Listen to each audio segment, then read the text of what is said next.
حضرت احمد بن حنبل بہت بڑے بزرگ گزرے ہیں، اللہ اکبر، کیا ان کا علمی مرتبہ تھا۔ وہ حضرت بشر حافی کے پیچھے دوڑتے تھے، اور حضرت بشر حافی ناخواندہ شخص تھے، لیکن ایک خاص کرم نوازی ان کے اوپر ہوئی کہ اللہ تعالیٰ نے ان کے باطن کو اجلا کر دیا۔ وہ بشر حافی تھے تو شرابی، اور نشے میں دھت شراب خانے کی طرف جا رہے تھے کہ انہوں نے دیکھا راستے کے اندر کاغذ کا ایک ٹکڑا پڑا ہوا ہے جس کے اوپر لفظ اللہ لکھا ہوا ہے۔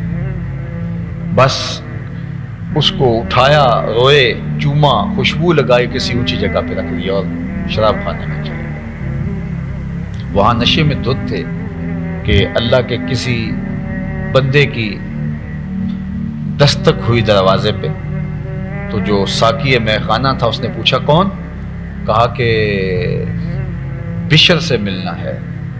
تو کہا وہ تو نشے میں پڑا ہے، اور جو شخص دروازے پہ کھڑا تھا وہ شہر کا بہت بڑا عابد تہجد گزار ہے۔ تو جب اس کو بتایا کہ فلاں اللہ کے بندے باہر تیرے انتظار میں کھڑے ہیں، تو وہ ننگے پاؤں دوڑے۔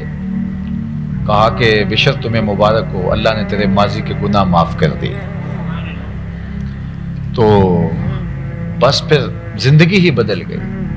وہ ایک فقیر تھے، تو وہ جا رہے تھے، اللہ کی رحمت رب بہانہ می طلب، اللہ کی رحمتیں بہانے تلاش کرتے۔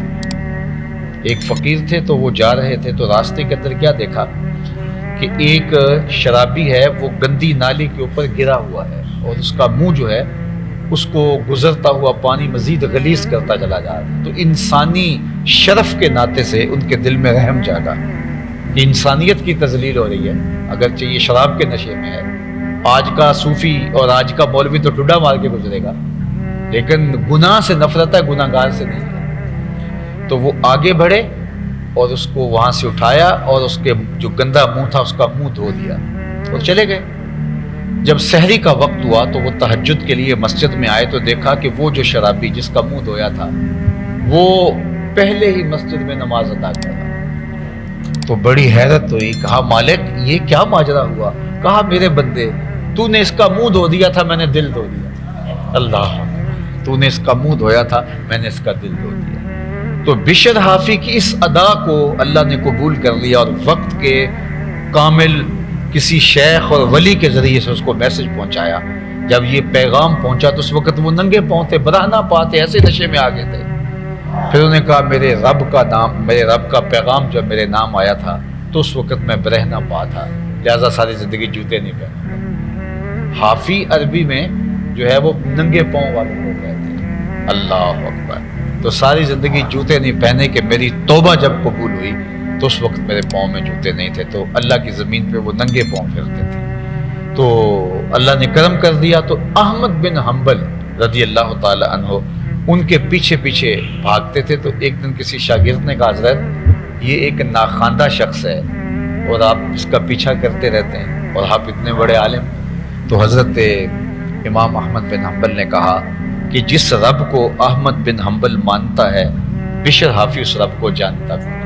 اچھا، ولی فائل کے معنی میں بھی ہے، مفعول کے معنی میں بھی ہے۔ فعیل کے وزن پر صفت مشبہ کا صیغہ ہے، تو فعیل کبھی فائل کے معنی میں ہوتا ہے، کبھی جو ہے وہ مفعول کے معنی میں ہوتا ہے۔ تو اگر تو یہ فائل کے معنی میں ہو تو ولیٌ سے ولی ہے اس کا، تو یہ ولی جو ہے یہ فائل کے معنی میں ہے اللہ سے محبت کرنے والا، اور اگر یہ مفعول کے معنی میں ہو تو پھر اس کا مطلب یہ ہے کہ وہ شخص جس سے اللہ محبت کرتا ہے، یعنی محب کے معنی میں بھی ہے اور محبوب کے معنی میں بھی ہے۔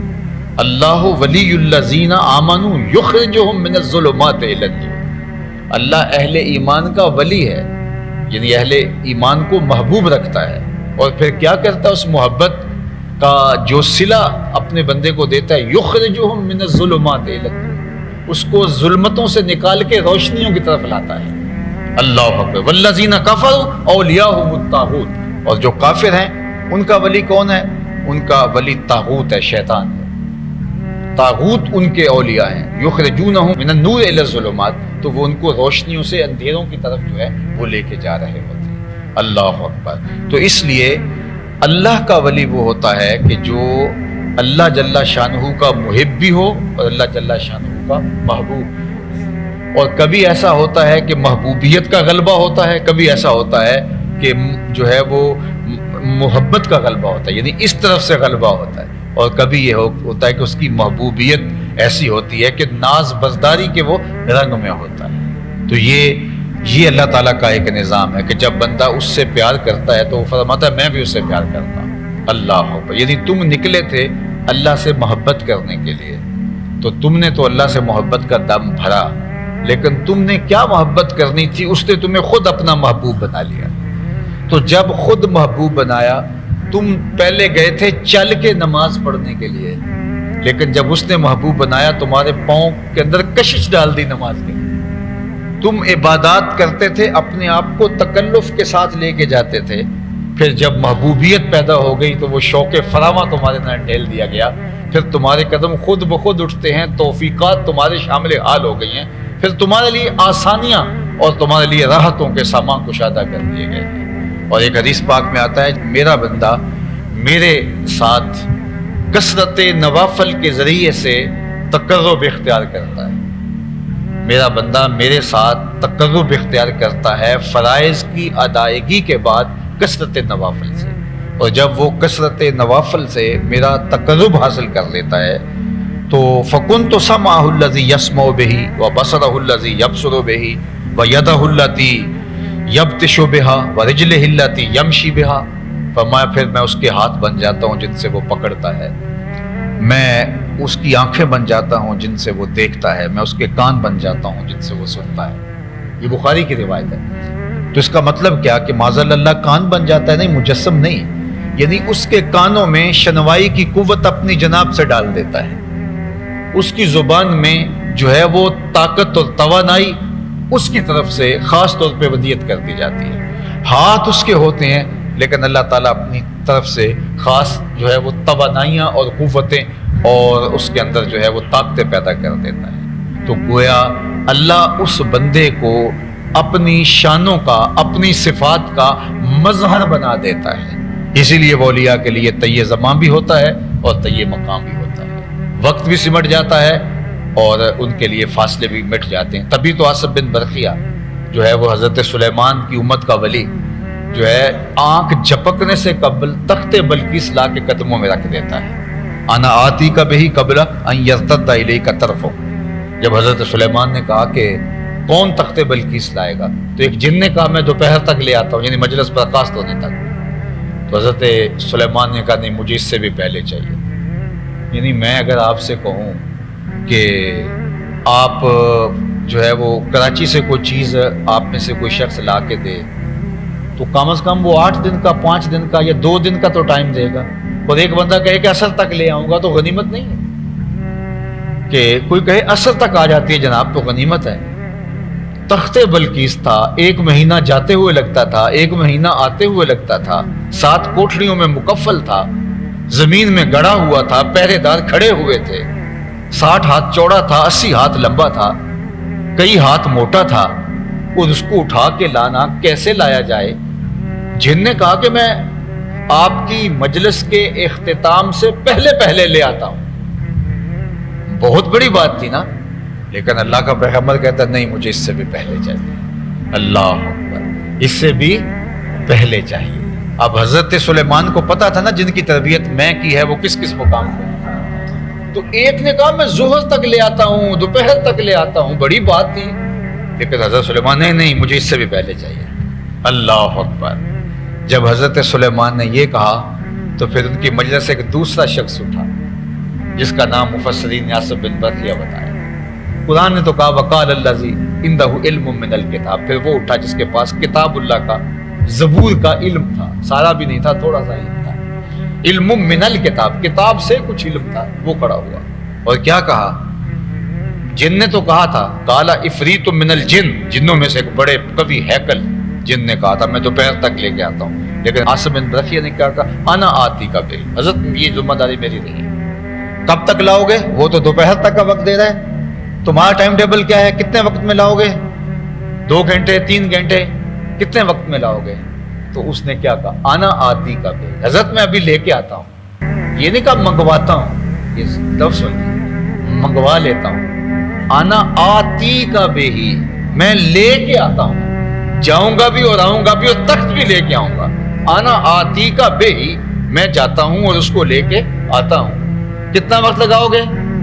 قبل ان یرتد الیک طرف، حضرت آپ آنکھ بعد میں جھپکیں گے، تخت پہلے پڑا ہوگا۔